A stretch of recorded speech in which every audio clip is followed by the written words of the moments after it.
I walked into my house and the lights were all off. I felt the edge of the shoe rack and dropped my car keys on it. I switched on the lights of the living room and heard a soft grunt. Justin, are you okay? Yeah, just tired. I sat next to him and brushed my fingers through his hair. Maybe you should take a break from work. I lost my project file at work. It had everything I had been working on for the last 2 weeks. I look for it, but you need a break. Are you sure?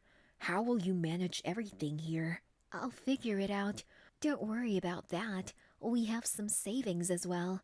I'll talk to my boss tomorrow. I went upstairs to change and bought him a change of clothes from our bedroom. He gave me a smile as I handed him some clothes and went to the kitchen to prepare dinner. Justin had been diagnosed with ADHD recently and was getting in a lot of trouble at work. He needed a break to get on track with his medications. However, with their student loans and home expenses, he had been delaying it. However, I had finally decided that I would take up another job, and that combined with our savings, it wouldn't be so hard for us to float for a few months until he was stabilized enough. It pained me to see my husband struggling. We had dinner together and then went upstairs to sleep off our exhaustion. I closed my eyes and dreamt of the time when our lives weren't so swamped with responsibilities. Justin was an amazing boyfriend and an even better husband. I remembered the laughter that echoed through our walls. The past few months, the laughter was replaced by a muted conversation between us. He was too tired, too afraid, too stressed to laugh. Soon it would all be better, I told myself. I hadn't nearly prepared for what was to come. Justin talked to his boss and took a long break from work. They were kind enough to guarantee reinstating him as soon as he was better. I began working my two jobs. However, that also meant that Justin was alone for most of the day. So when Justin's sister, Lydia, proposed that she could come stay with us to help out, I agreed. The first few weeks with Lydia were hard. She wasn't used to being so responsible, so the food was half cooked. The fridge left ajar and counters drowning in leftover food. But eventually, she learned. Lydia was living alone in an apartment, and it was too expensive for her anyway, so her staying here was a good bargain for her as well. But somehow, I noticed that our expenses increased exponentially. The food was usually ordered out and left on our tab, including all the groceries. Before, I wouldn't have even thought of it, but now, with us hardly being able to manage expenses as is, I knew I needed to have a conversation with her. I came home as Justin was having dinner, and Lydia was on the couch watching a TV show. She was so engrossed in that she didn't even notice me. Justin tapped the dining table chair next to him and I sat on it. I picked up a plate from the kitchen and sat down to enjoy dinner with him after a long time. When the show was over, Lydia got up to walk towards her bedroom, but I called out to her, I think we should talk. Oh, Yanni, I didn't even know you're home. She stood opposite to us, with her hands resting on the dining table. So, what's up? Well, there is no nice way of saying it, so I can't really afford all the tabs of groceries and eating out that you've been leaving everywhere. Me? I haven't really spent that much. Well, we've been having a rough time financially with Justin not working anymore. Oh, are you complaining that you've had to take care of my brother, your husband, for a bit? That's not what I mean at all.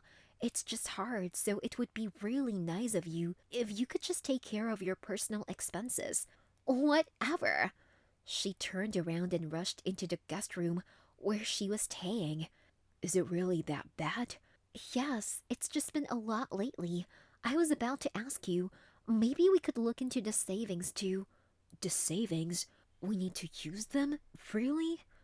Yes. Lydia has been overspending on a lot of things and all the bills are due on us. I was hoping to use the savings and pay them off at once so I don't have to worry about them. I've talked to her anyway now, so hopefully we won't have any more. I It's just we don't have a lot of savings left. Oh, why? Did you need more medicine? I thought we had gotten everything the doctor had suggested. No, I have enough medicine. It's not bad. Then what? I. Lydia, she asked for them to buy some stuff for herself. She said she was doing us a favor by staying here anyway. What? Did you really give her money from our savings? She pleaded. I didn't know how to say no. I'm sorry, Ava. I will start working again. I'm so sorry. No, you can't. It's not good for you right now. She's doing us a favor? It's been looking like we are doing her a favor. I just needed someone to be here with you during the day as I was away, and her job was online, so I thought it would be good for you. Well, what are we going to do? I'll have to talk to the bank, put off paying the loan for a bit. That would just make it so much harder later, with all interest. We will ask Lydia to help us out. I'll talk to her again and see what we can do. I'm sorry, honey. I squeezed his hand to reassure him and got up to clean up the dishes and the table. I was still in my office wear, but I was too exhausted mentally and physically to care about it. Lydia had somehow become a burden more than a boon. That night, I slept restlessly. I had assured Justin that we would manage, but in all honesty, even I didn't know how. The next morning, I saw Lydia eating cereal without milk on the table, busy typing on her phone. Hey, she gave me a nod and continued chatting. It seemed she was still bitter about what had happened yesterday. So, are you planning on returning the money you took from Justin for some shopping? What? What do you keep talking about? The money from our savings that Justin gave you. We need it. We're really falling short on everything, and blah blah blah. Do I look like I care, Ava? Justin is my elder brother. He gave me some money for shopping. It's not a big deal. I'm not going to return it to you. Lydia, I wouldn't ask you, but it's really hard for us right now. She stared at me and pointed to her face. Do I care? Now, since we are clear, I'll be watching my show in peace. Besides, the faster you get to work, the faster you'll earn that money you're crying about. Lydia! He was still in pajamas with his hair sticking out from everywhere. He had just woken up and stood at the post of our staircase, listening to our conversation. That's not how you should be talking to my wife, who happens to be your sister-in-law. Jeez, fine, I'm sorry. She's just so uptight. Money this, money that. You're on a week's notice. You should start finding yourself a place. Not only have you been taken advantage of us, but also being ungrateful to my wife. Oh, wow. I'm taken advantage while you're the one so stuck up about having ADHD. All right, that's enough. Out. Now. Justin looked pale, as if he was about to puke. He had never imagined his younger sister talking to him like this. She had woken up all about his insecurities, about how everyone perceived his ADHD. Who are you to kick me out of my brother's house? Lydia, I own half of this house, and you should do better than tempt me to call the police. I held out my arm to have Justin sit down on the dining table and talk to him for a while until Lydia came out of the guest room with her bags. I can't wait to tell Mom and Dad about all this drama. We heard the cab honk outside our house and she rolled her eyes and laughed. I reassured Justin that everything would be just fine and left for work. It was already a bit late, so I called my boss to inform him that I'd be late due to some unprecedented traffic in my area. When I came back from work, Justin was still awake. He looked even more tired than ever.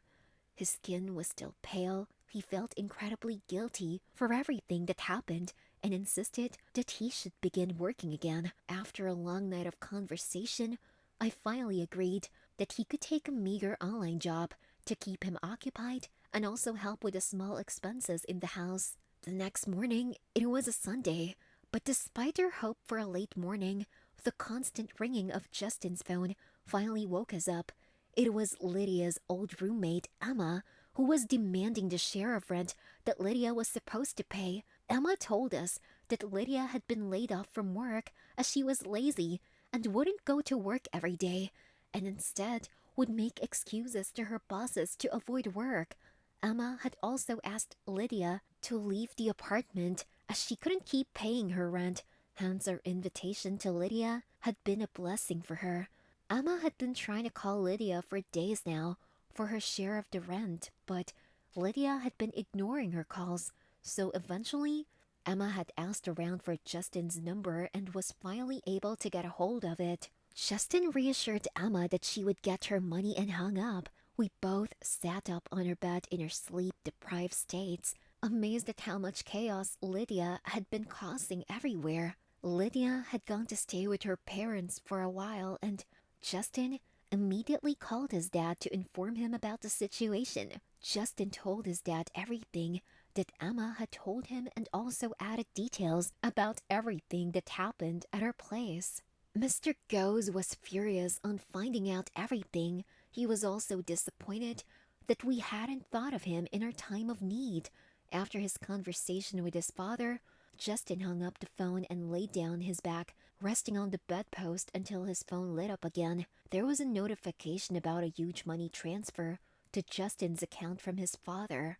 Justin called up his father again to inquire about it, to which Mr. Goes replied that it was for Justin to use and keep, as it was his money anyway. He had proven himself worthy of it many times. Justin thanked his father, and there, in an instant, our problems were solved, because this time we had expressed them to the right people. Mr. Goes kicked Lydia out of the house and paid Emma on her behalf. He asked her to never return until she had transformed herself into a decent human being. The doors that Lydia wanted to use to her advantage were now closed for her.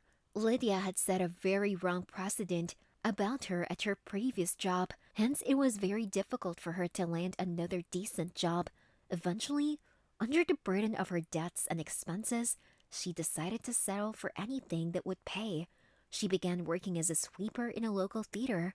Justin's recovery took a lot less time without the stress. He was able to join back his office and perform well. He even got a hike in his salary, and to celebrate, we went to watch a movie.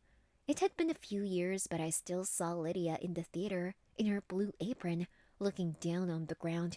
She ignored us completely while we were there. On asking around, Justin found out that because of lack of a better paying job and her mountain of debts, Lydia was forced to work at the theater for so long. I felt bad for her, but I guess only we alone have to pay for the mistakes we make. I noticed Justin pass on a note to the manager and point in her direction.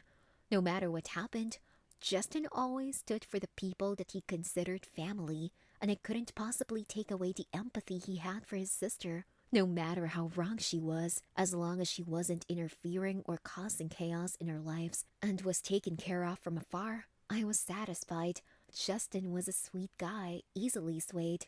He would not only forgive her, but also let her take advantage of him. It was sad that even his own family wanted to take advantage of him, so I made sure to keep reminding Justin of what had happened and what would happen if we got too involved with her. He promised me that I was his first priority as family, and nothing would come before that. We had found a family within each other that would suffice.